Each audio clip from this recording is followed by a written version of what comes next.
नमस्कार दोस्तों, उम्मीद करती हूँ आप सबका स्वास्थ्य अच्छा है। लास्ट वाली वीडियो में हमने समझा था कि क्रॉनिक किडनी डिजीज पेशेंट्स को क्या खाना चाहिए, उनको क्या डाइट लेनी है। आज हम देखेंगे कि ऐसी कौन सी चीजें हैं जो क्रॉनिक किडनी डिजीज के पेशेंट्स को नहीं खानी है। और अब तक आप इतना तो जान चुके हैं कि क्रॉनिक किडनी डिजीज मतलब इसी वजह से किडनीज अपने फिल्टर करने की क्षमता को पूरी तरह से इस्तेमाल नहीं कर पा रही है, जिस वजह से जो वेस्ट प्रोडक्ट किडनीज ने ब्लड से बाहर निकालने थे यूरिन के थ्रू, वो ब्लड में ही जमा रह जाते हैं और धीरे धीरे करके खून के माध्यम से शरीर के बाकी हिस्सों में भी जाकर तकलीफ को बढ़ाते हैं। किडनी पेशेंट्स खुद को ठीक करने के लिए क्या खाएं, ये आप लास्ट वीडियो से जान चुके हैं।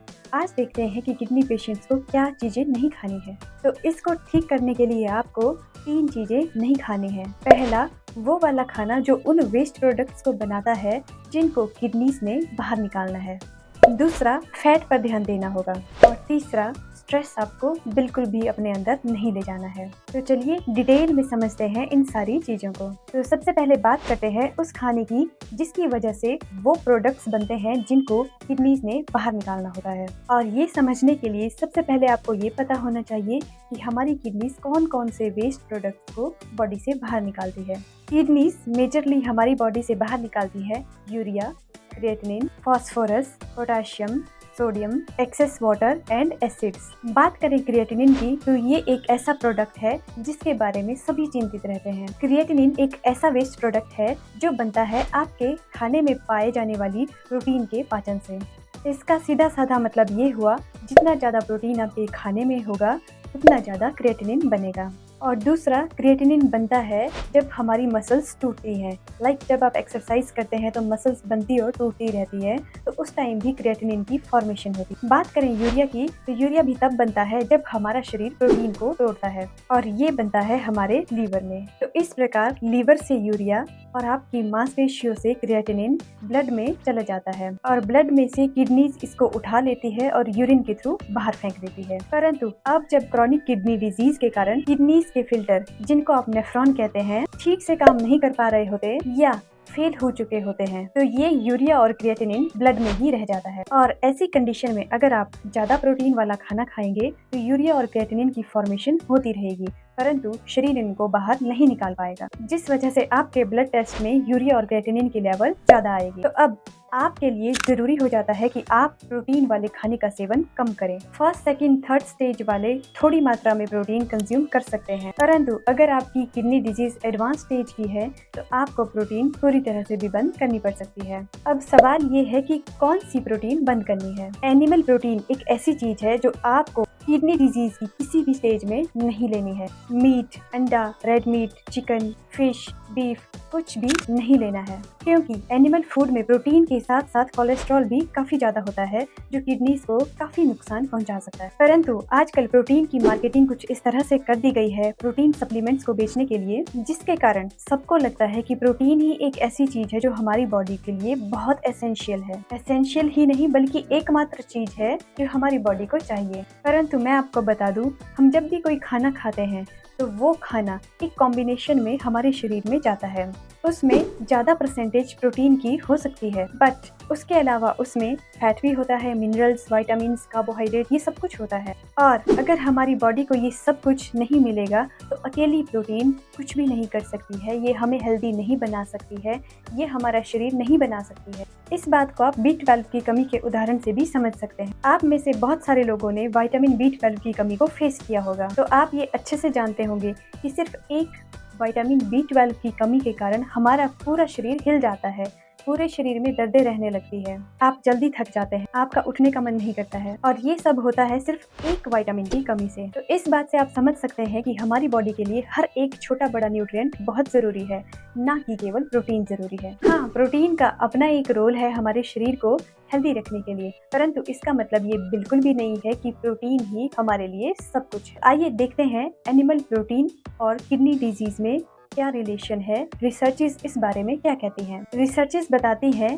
कि खाने में ज्यादा प्रोटीन लेने से, खासकर एनिमल प्रोटीन लेने से, इंट्राग्लोमेरुलर प्रेशर बढ़ जाता है जिसको नाम दिया जाता है इंट्राग्लोमेरुलर हाइपरटेंशन का। इस प्रेशर को कम करने के लिए किडनीज जल्दी जल्दी फिल्टर करना शुरू कर देती है और इस कंडीशन को मेडिकली नाम दिया जाता है हाइपरफिल्ट्रेशन का। अब जल्दी जल्दी फिल्ट्रेशन करने के चक्कर में ग्लोमेरुलर इंजरी हो जाती है। ये जो ग्लोमेरुलर एपरेटस था, ये एक चाय को छानने वाली छननी की तरह होता है और इसमें से कोई भी बड़े पार्टिकल पास नहीं कर सकते थे, परंतु एनिमल प्रोटीन के कारण हुई इस इंजरी से ये छननी टूट जाती है, इंजरी हो जाती है इसकी, जिसकी वजह से protein as it is urine में लीक होना शुरू हो जाती है। Protein particle as it is urine में निकल के आएंगे तो ये किडनीज को और भी खराब करते हैं। तो कहने का मतलब ये है, एनिमल प्रोटीन यानी कि नॉन वेज ESKD का रिस्क बढ़ाता है, that is and stage renal disease. और ये सिर्फ इंजरी ही प्रोड्यूस नहीं करती है, ये हमारी बॉडी में एसिड लोड को बढ़ाती है, फॉस्फेट को बढ़ाती है, गट के बैक्टीरिया में गड़बड़ प्रोड्यूस करती है, इन्फ्लेमेशन को बढ़ाती है, जिसकी वजह से किडनी फंक्शन इम्पेयर हो जाता है।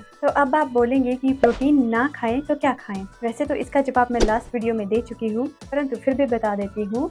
आपको खाने हैं फल और सब्जियाँ, पर्टिकुलर मौसम में मिलने वाली सब्जियाँ, और वो सब्जियाँ जो सैलेड के रूप में खाई जा सके, उबाल कर खाई जा सके, उनको खाना ज़्यादा फायदेमंद है। हर 100 ग्राम फल और सब्जी में लगभग 1 से 2 ग्राम तक प्रोटीन पाया जाता है, ब्रोकली और पालक को छोड़कर।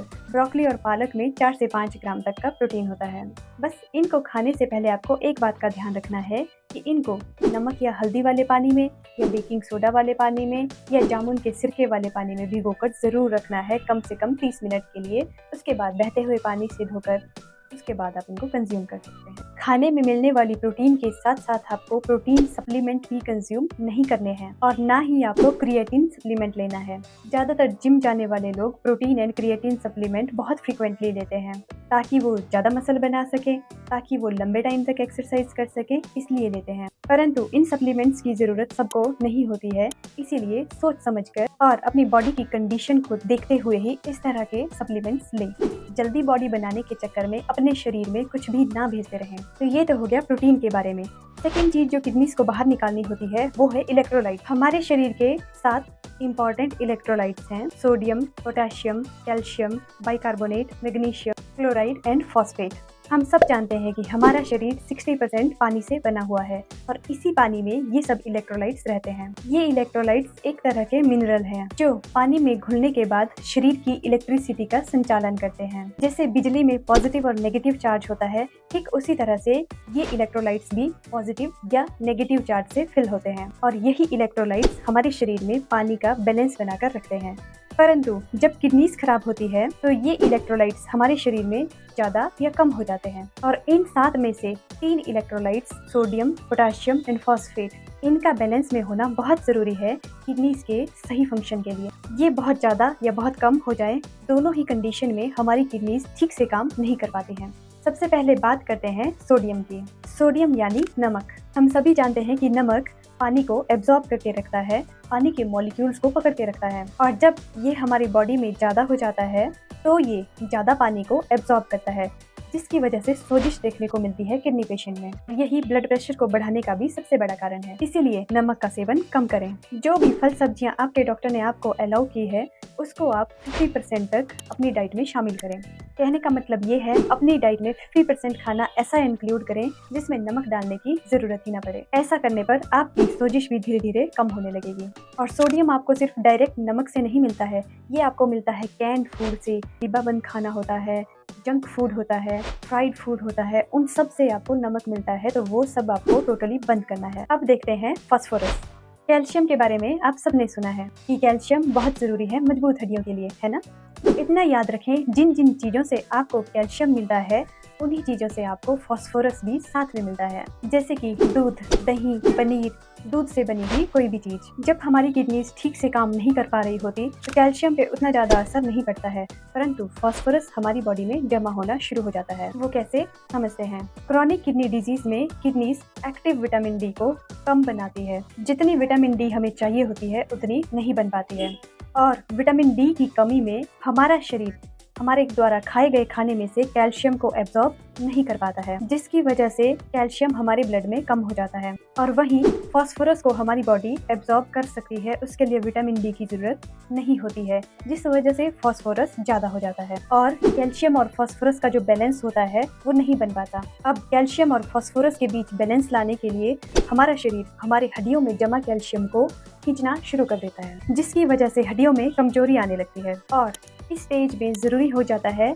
आप अपने खाने में फास्फोरस की मात्रा को कम करें। 800 मिलीग्राम से ज्यादा फास्फोरस आपके अंदर रोज नहीं जाना चाहिए। तो फास्फोरस बढ़ाने वाली फूड आइटम्स है दूध, दही, पनीर, दूध से बनी हुई कोई भी चीज। और वैसे भी आजकल देसी गाय का दूध तो आपको मिलता नहीं है, तो मार्केटेड दूध पीने का या उसके बने प्रोडक्ट्स खाने का वैसे भी कोई फायदा नहीं है। मिल्क एंड मिल्क प्रोडक्ट्स के अलावा फास्फोरस आपको मिलता है कोल्ड ड्रिंक से।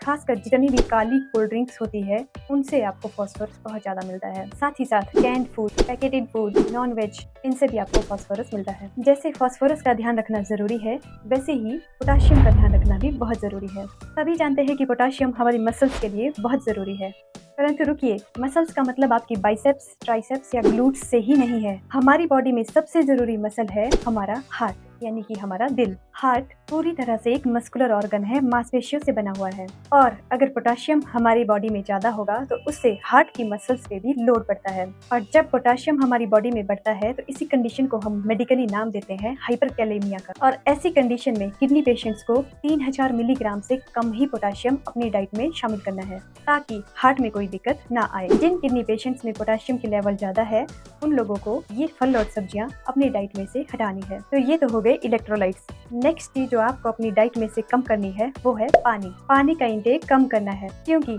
अभी किडनीज ज्यादा पानी को बाहर फेंकने के काबिल नहीं है, तो पानी कम करना ही होगा। खासकर उन लोगों को जिनमें स्वेलिंग आ रही है, यूरिन बहुत कम या ना के बराबर आ रहा है। ऐसी कंडीशन में भी अगर पानी लेते रहेंगे और ज्यादा लेते रहेंगे तो धीरे धीरे पानी पेट और फेफड़ों में जमा होना शुरू हो सकता है, जिससे सांस लेने में तकलीफ, पेट में तकलीफ होना शुरू हो जाती है। तो आपको 24 घंटे के अंदर 1 लीटर से ज्यादा पानी नहीं पीना है। और पानी का मतलब सिर्फ प्लेन पानी नहीं है। पानी मतलब किसी दाल, सब्जी के थ्रू भी अगर आपके अंदर पानी जा रहा है तो उसको भी आप एज पानी ही काउंट करेंगे। अगर आप सही डाइट फॉलो करके, जैसे कि मैंने लास्ट वीडियो में बताया है, धीरे धीरे अपने आप में इम्प्रूवमेंट फील करते हैं, तो उसके अकॉर्डिंग आप अपने पानी का इंटेक थोड़ा थोड़ा करके बढ़ा सकते हैं। और आप ऐसा कर भी पाएंगे, परंतु उसके लिए आपको डिसिप्लिन तरीके से सारी डाइट फॉलो करनी पड़ेगी। नेक्स्ट बात करते हैं एसिड की। हमारी हेल्दी किडनीज हमारे ब्लड के पीएच को भी मेंटेन करने में मदद करती है, जिस वजह से हमारे ब्लड का पीएच 7.35 से 7.45 के बीच रहता है, जिसका मतलब है कि ब्लड नेचुरली एल्केलाइन है,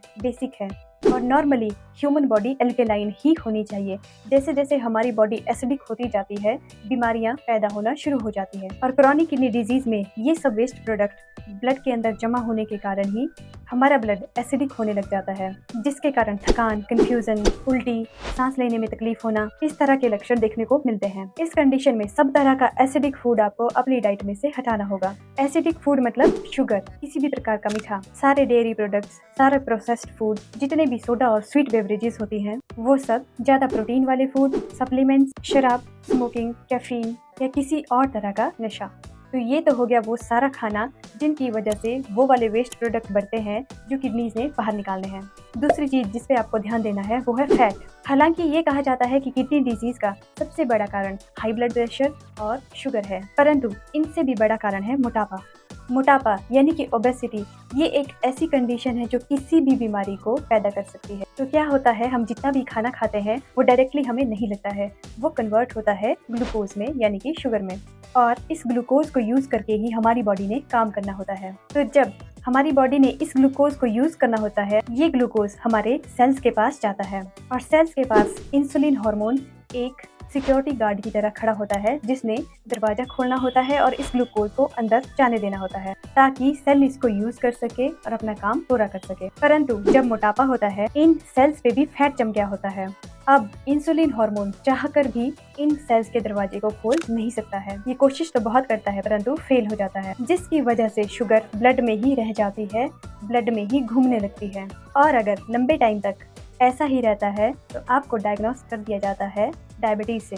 और डायबिटीज होने के बावजूद भी आपके खाने पीने पर, आपके मोटापे पर कोई ध्यान नहीं दिया जाता है। आपको छोड़ दिया जाता है एक टैबलेट के भरोसे, एक 500 मिलीग्राम की टैबलेट के भरोसे, जो आपकी शुगर को कम करने का काम करती है, जिस वजह से आगे जाकर डायबिटिक नेफ्रोपैथी होती है। डायबिटिक नेफ्रोपैथी मतलब शुगर के कारण किडनीज का खराब होना। तो इन सब से बचने के लिए जरूरी है आलस छोड़ना, जंक फूड छोड़ना, सही टाइम पर खाना, ज्यादातर टाइम सही तरह का खाना खाना। सिर्फ किडनी डिजीज ही नहीं, इन सब बातों पर आपकी बाकी बीमारियां भी निर्भर करती हैं। स्वस्थ रहना है तो स्वस्थ खाने और सही समय का चुनाव करिए, ताकि इस तरह की बीमारियां ना लगे। तीसरी चीज जो किडनी पेशेंट को नहीं खानी है वो है स्ट्रेस। स्ट्रेस एक ऐसी चीज है जिसको हर इंसान हर एक मिनट, हर एक सेकंड खाए जा रहा है, ठीक जंक फूड की तरह। आपको आपके आसपास ऐसे बहुत सारे लोग मिल जाएंगे जिनको शुगर भी नहीं थी, जिनको बीपी भी नहीं था, जिनको मोटापा भी नहीं था, जिनका खाना भी सही था, परंतु फिर भी उनकी किडनीज खराब हो रही हैं। अगर उनकी जिंदगी को करीब से देखा जाए तो वहाँ पे आपको मिलता है सडन स्ट्रेस।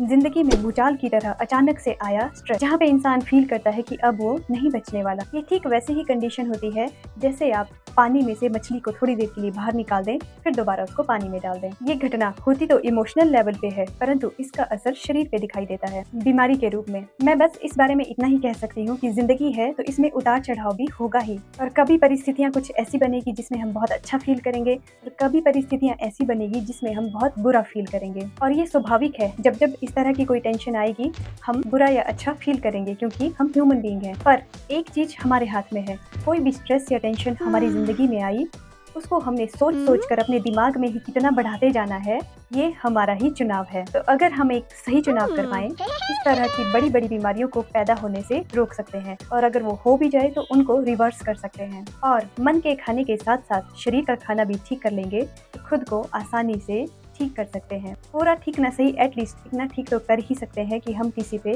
डिपेंड ना रहें। उम्मीद करती हूँ ये जानकारी आपके लिए मददगारी होगी। My self doctor Neha, your own homeopath. मिलेंगे नेक्स्ट वीडियो में, तब तक के लिए स्वस्थ रहिए, खुश रहिए। Thank you.